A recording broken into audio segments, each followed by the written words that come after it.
नामावली का जब गान करते हैं तो शिल्पिल्ले बाई का स्मरण आता है उसमें। सुत बिस दियो पूज शिल्पिल्ले भक्ति रशीली पाई।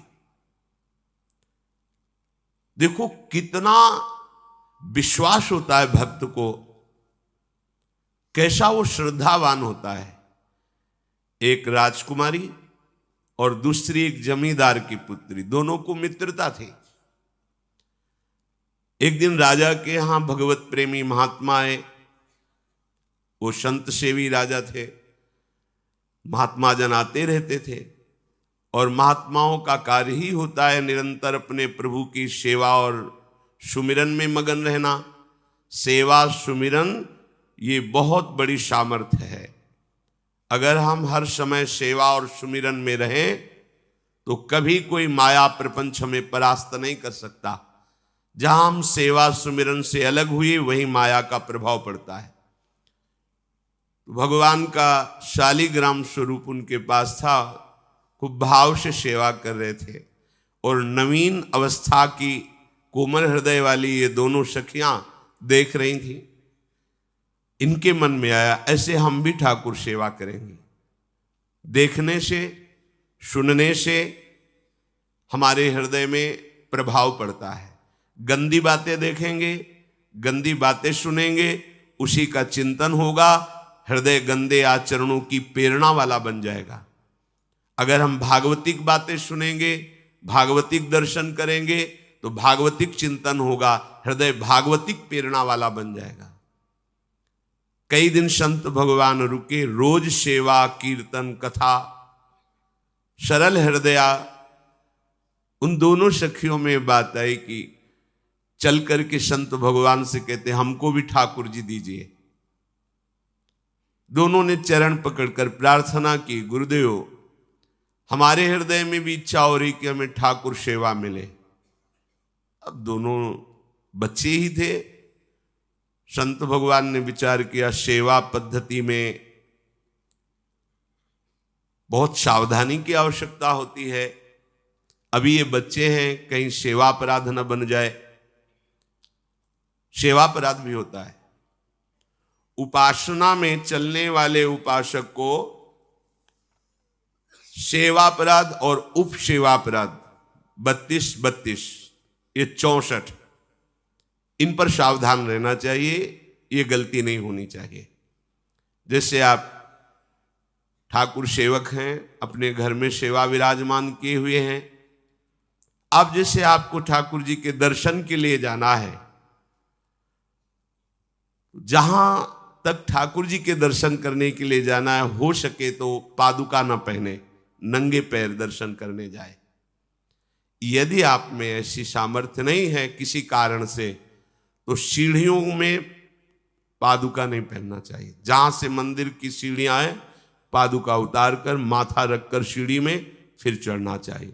खड़ाओं या पादुका पहन करके श्री विग्रह के दर्शन करने के लिए जाने में फिर अपराध लगता है। अरे अपने मालिक के दर्शन करने जा रहे हैं, स्वामी के दर्शन करने जा रहे हैं, प्रभु के दर्शन करने जा रहे हैं, तो अपनी कुटिया से और मंदिर तक नंगे पैर जाना चाहिए। ये भावना रखनी चाहिए। भरत जी जा रहे हैं प्रभु के दर्शन करने के लिए, अयोध्या से पैदल ही चले थे, तो सुकुमार चरणारविंद तो बड़े बड़े फफोके छाले पड़ गए थे।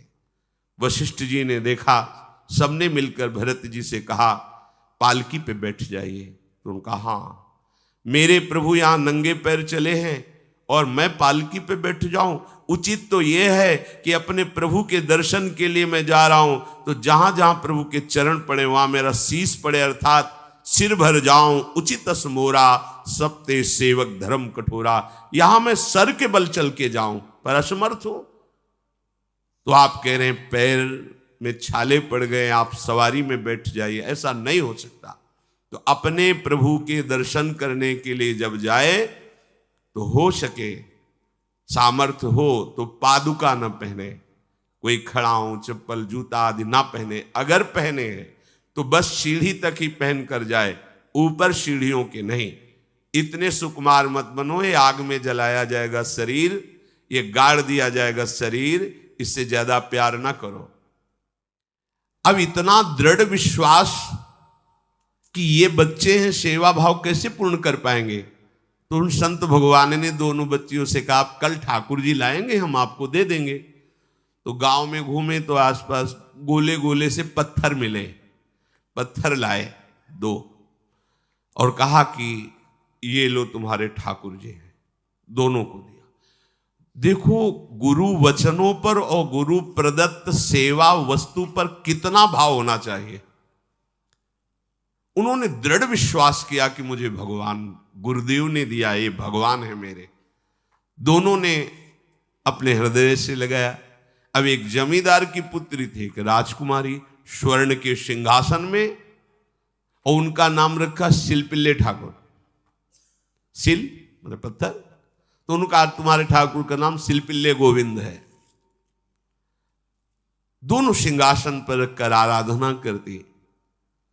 भाव प्रतिपल बढ़ता गया, नाम निरंतर जप। गुरु प्रदत्त ठाकुर पर विशेष चमत्कार हृदय में प्रकट होता है यदि उन्हीं की नियमावली से चलो।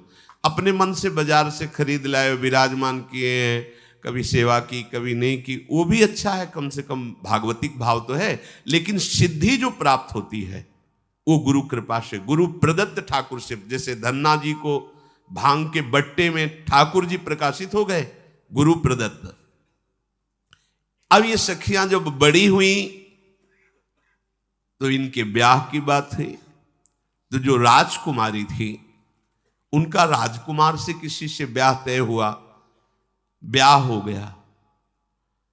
अपने माता पिता से जब विदाई ली तो अपने ठाकुर जी को जो सिंहासन में थे, सिंहासन से एक सुंदर पेटी में से और गोद में रखकर, और अंदर ही अंदर जल रही है कि प्रभु मैंने प्रीतम आपको माना है, संसार के व्यवहार में ये प्रीतम बना हुआ है, पर प्रभु हमारे प्रीतम 2 नहीं हो सकते, हमने हृदय से आपको माना।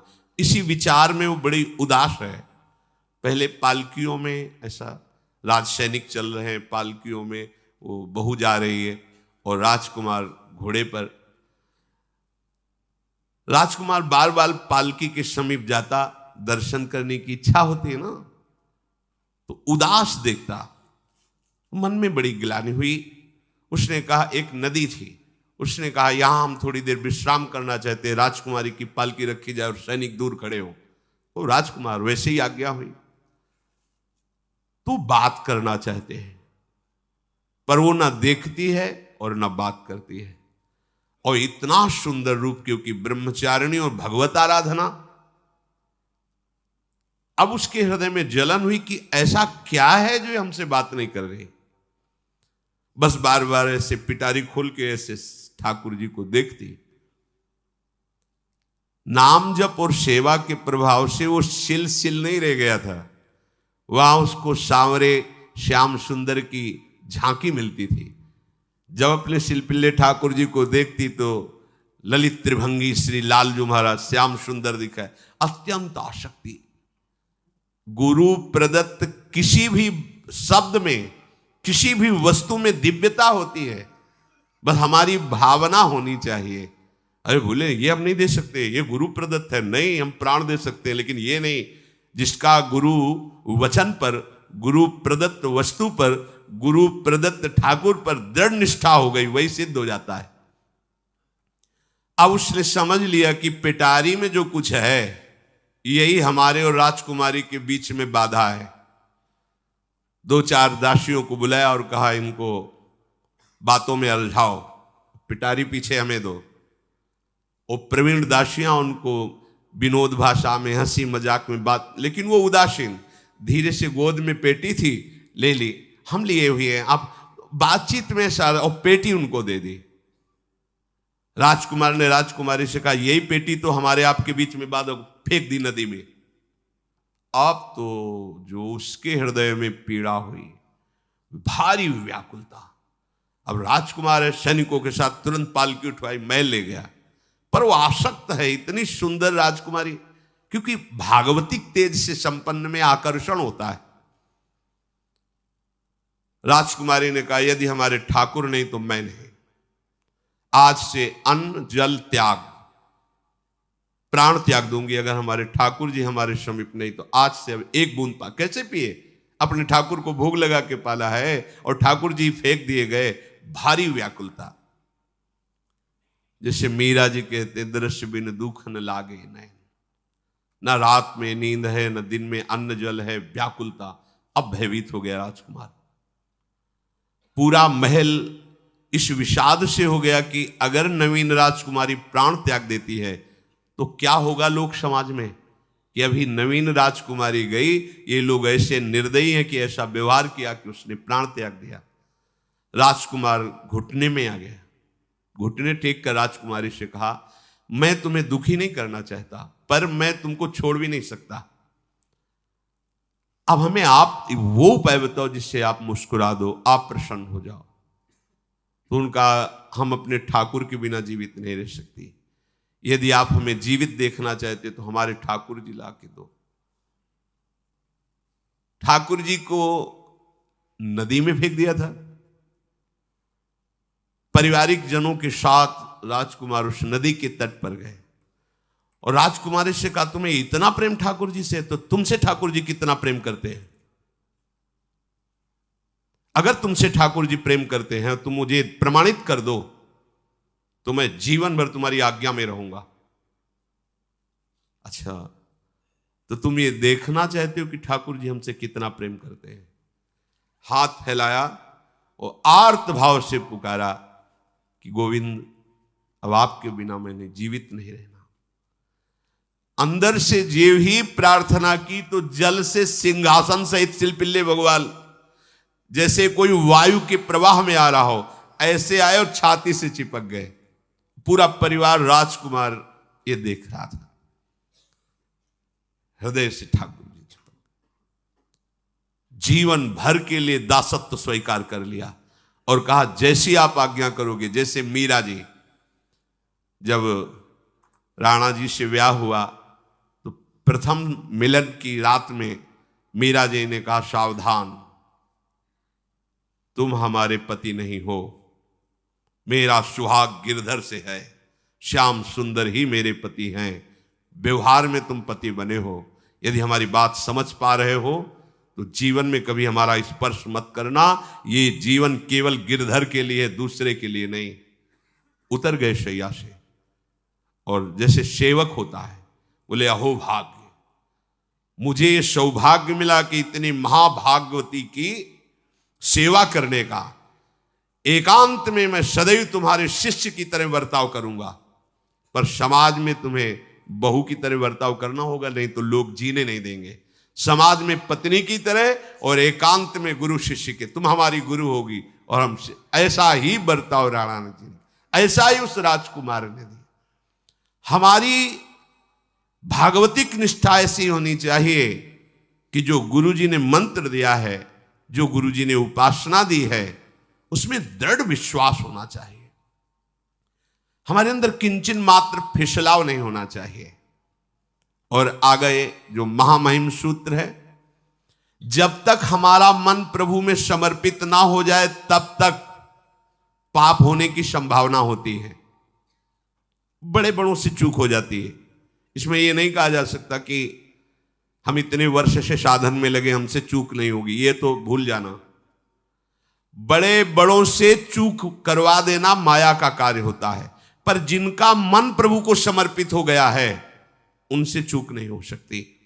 इसलिए जो अगला सूत्र वर्णन किया कि जितने भी पापाचरण होते हैं वो सब मेरे से होते हैं, ऐसा उपासक दृढ़ निश्चय करे। ऐसा नहीं कि पापाचरण भगवान से, भगवान करा रहे हैं। जिन लोगों का एक प्रश्न होता है कि जब सब कुछ भगवान करा रहे हैं, भगवान की इच्छा के बिना पत्ता भी नहीं हिलता, तो जो हम पापाचरण, गलत आचरण, वो भी तो भगवान ही करा रहे हैं। इस विषय को समझना है। आज के समाज का जो मानसिक स्तर है, जब हम त्याग की बात करते हैं कि गंदे आचरण नहीं करने चाहिए, तो जो समझाया जाता है और जो समझ है आज की आधुनिक, वो ये समझ है कुछ ऐसे जनों ने ये निर्धारित भी किया है कि बहुत भोग कर लेने पर फिर समाधि की प्राप्ति होती है। अगर ऐसा होता तो लाखों लोग समाधि को प्राप्त होते, लाखों लोग बिना साधना के। क्यों? बचपन से लेकर के पूरे जीवन तक भोग ही भोग रहे, सब समाधि में पहुंच जाते। प्रायः सबके दिमाग में बात बैठी है कि अगर हम भोग ले तो हम मन को समझा सकते हैं, लेकिन आप बात अनुभव की समझ लीजिए कि आप भोगने के लिए जो ही गए तो मन के गुलाम बन करके गया, वो कभी तुम्हें मुक्त होने का अवसर नहीं देगा। और आज तक किसी ने भी ऐसा नहीं कहा भोग भोगने के बाद कि आज के बाद मैं प्रण करता हूं, मैंने जान लिया कि इसमें सुख नहीं है, आज के बाद कभी भोग नहीं भोगूंगा। कभी किसी ने नहीं कहा। सबको इस दलदल में गिरने के बाद सदगुरु या भगवान ने ही निकाला है, स्वयं आज तक कोई निकल नहीं पाया, कोई नहीं निकल पाया। ये ऐसा दलदल है। पर लोगों की भ्रांति रहती है कि ये जो मेरा मन जिन भोगों के लिए लालायित हो रहा है, उन भोगों को खूब भोगूं, फिर बाद में अनुभव जब हो जाएगा तब हम इनका त्याग करके फिर भजन मार्ग में चलेंगे। जो भजन मार्ग में चलते हैं उनके मन में भी लगा रहता है कि अगर एक बार भोग लूं तो मन को समझा तो सकता हूं। यह है आधुनिक सोच, यह है हमारे मानसिक सोच का स्तर। सब लोग देख लीजिए। अब भागवतिक सोच और शास्त्र सिद्धांत का जो मत है वो ये है, ये डंके की चोट से गाया गया है और इसी मार्ग में चल करके समाधि को प्राप्त हुए महापुरुष। एक भी कोई ऐसा समाधिस्थ महापुरुष बता दिया जाए विश्व में जिसने भोगों के भोगने के बाद समाधि को प्राप्त हुआ हो। जैसे हम भोजन कर लेते हैं तो लगता है अब कुछ नहीं, लेकिन 6 घंटे व्यतीत होते होते पर्चा बन जाएगा कि ये चीज फिर चाहिए खाने को। ऐसे ही कोई भोग भोगने के बाद कुछ क्षण के लिए उससे विरति हो जाती है, ठीक है, लेकिन फिर कुछ मिनट होने के बाद फिर नई स्फुरना, नया संकल्प, नई क्रिया, नई भोग वासना सब हृदय में देख लो। इसके लिए किसी और से सलाह लेने की जरूरत नहीं। इसलिए ये जो संतों का मत है, शास्त्र का मत है कि भोगों के भोगने से भोग वासना दृढ़ होती है, कामना बढ़ती है, ना कि शांति मिलती है। लेकिन आधुनिकता में भोगों को भोगने से शांति मिलती है, ऐसी धारणा बनी हुई है और ये गलत है। और ये इतनी गलत हो जाती है कि हम हत्या करने लगते हैं, हिंसा करने लगते हैं, पूज्य जनों के साथ दुर्व्यवहार करने लगते हैं। आज तक भोगों में इति नहीं हुई। देवयानी जी भगवान शुक्राचार्य जी की पुत्री हैं। वो इतनी सुंदर हैं कि कोई अप्सरा भी उनसे होड़ नहीं कर सकती, क्योंकि भगवान शुक्राचार्य की पुत्री जितेंद्री, पवित्र, भगवद आराधन संपन्न। बड़ा प्रसंग है, उसको ना लेते हुए हम सारांश में बता रहे। वृषपर्वा की पुत्री शर्मिष्ठा, ये असुर राजकुमारी हैं।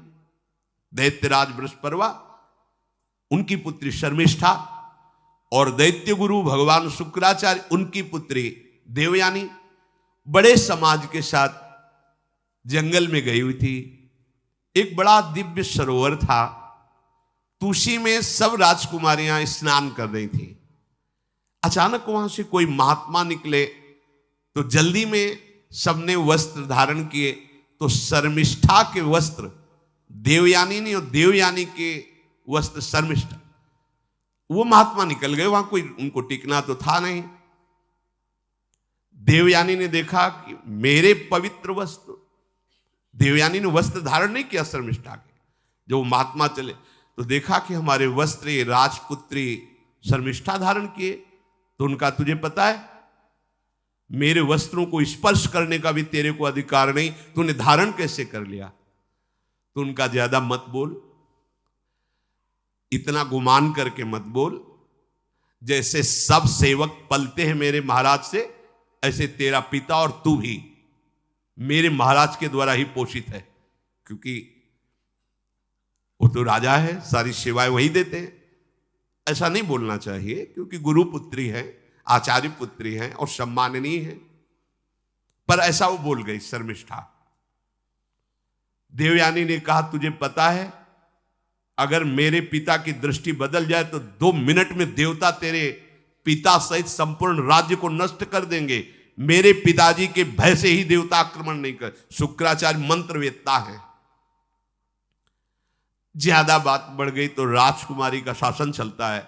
उसने कहा इस गुरुपुत्री को उठाकर कुएं में डाल दिया जाए, और उस समय वस्त्र धारण नहीं की हुई थी, उनको उसी स्थिति में डाल दिया गया और वो चली गई। उसी समय शिकार खेलने के लिए महाराज ययाति चक्रवर्ती सम्राट तो आवाज सुनी। सैनिकों ने बताया कि कोई देवपुत्री है, दिव्य तेज प्रकाशित हो रहा है उनके शरीर से, और दूर से देखा है ऐसा लग रहा है कि शायद वो वस्त्रहीन भी हैं। उन्होंने कहा तुम लोग दूर जाओ, और स्वयं महाराज ययाति गए और उनको तो जब हाथ पकड़ के निकाला और अपने वस्त्र से उनको आवेष्टित किया तो उन्होंने कहा कि हमारी आर्य मर्यादा है, एक बार आपने हमारे शरीर को देख लिया और हमारे हाथ को पकड़ लिया, अब आप हमारे जीवन भर के लिए पति स्वरूप हैं, स्वीकार कीजिए। तो उन्होंने कहा कि देवपुत्री मैं तो आपका परिचय भी नहीं जानता हूं, आप कौन हैं? तो उन्होंने कहा भगवान शुक्राचार्य की पुत्री देवयानी। घुटने पे हो गए तत्काल। उन्होंने कहा इतने बड़े महापुरुष की पुत्री के साथ मैं ब्याह कर सकूं, मेरी सामर्थ्य नहीं, क्योंकि मैं क्षत्रिय कुल में प्रकट हुआ राज परिवार से हूं, और वो तो देवताओं के द्वारा भी वंदनीय है शुक्राचार्य जी।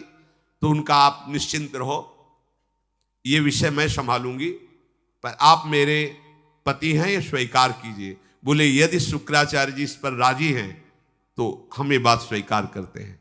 शुक्राचार्य जी विलंब होने के कारण व्याकुल ही थे। देवयानी जी ययाति जी को लेके गई। बड़ा प्रसंग है, पर उन्होंने कहा जब आप राजी हैं तो हम राजी हैं। शुक्राचार्य जी राजी हुए और वृषपर्वा को सूचना दिया कि मैं तुम्हारे राज्य को त्याग कर जा रहा हूं। वो तो तत्काल आकर चरणों में गिरे, महाराज आपके बिना मेरा अस्तित्व क्या है, आप कैसे राजी हो सकते हो? बोले मेरी पुत्री को दिगंबर करके कुएं में डाल दिया गया, मैं इस अपराध से बिल्कुल तुम्हें माफ नहीं कर सकता। बोले कोई उपाय? तो बोले देवयानी बोले। तो देवयानी ने कहा तुम्हारी पुत्री हमारी दासी होकर चले तो मैं तुम्हें क्षमा कर दूंगी। बोले बिल्कुल ठीक, तथास्तु। पूरे राज्य की रक्षा के लिए राजकुमारी शर्मिष्ठा को देवयानी की दासी भाव में अब महाराज ययाति के महल पे पहुंचे। देवयानी ने कहा कि ये जो दासी भाव में आई हुई हैं ये सर्वांग सुंदरी हैं, और आपका कभी मन उधर चलना भी नहीं चाहिए, अगर चलेगा तो आप हमारे दंड के पात्र बन जाएंगे। स्वीकार कर लिया और बहुत दूर उनके लिए महल का निर्माण करवाया और वो सेवा में आती रही। कुछ समय के बाद जब देवयानी जी के पुत्र हुए तो वन विहार के लिए अपने पुत्रों को लेकर चली, तो उधर शर्मिष्ठा के 2 पुत्र हो चुके थे, इनको पता भी नहीं था, और वो दौड़ कर आए, ययाति को पिताश्री कह करके आलिंगन किया। छोटे छोटे बच्चे। देवयानी ने कहा कि हमने कहा था तुम्हें देखना भी नहीं है, और ये किसके पुत्र हैं? शर्मिष्ठा मुस्कुरा रही थी। देवयानी ने कहा अब तुम्हें दंड देंगी ही देंगी, और चली गई भगवान शुक्राचार्य जी के पास। ययाति भयभीत होकर के गए और शुक्राचार्य से प्रार्थना करे क्षमा कीजिए मुझसे गलती हो गई। और शर्मिष्ठा से ऐसे नहीं मिले। शर्मिष्ठा ने कहा था कि आप जानते हैं कि मैं दासी नहीं हूं, मैं राजकुमारी हूं, ईर्ष्यावश दासी बना करके लाई गई हूं, और मेरी सखी के पति हो इसलिए आप मेरे भी पति हो, मेरा अधिकार है आपसे संतान उत्पन्न करने का, शास्त्रीय सिद्धांत है। शुक्राचार्य जी ने कहा कि जो देवयानी कहेंगी वही हम मानेंगे, क्योंकि मेरी पुत्री है। क्या चाहती हो? तो बोले पुरुषत्व से इनको हीन कर दो। गुस्सा में आके शुक्राचार्य जी ने कहा तथास्तु। उसी समय महाराज ययाति पुरुषत्व से हीन हो गए और वृद्धावस्था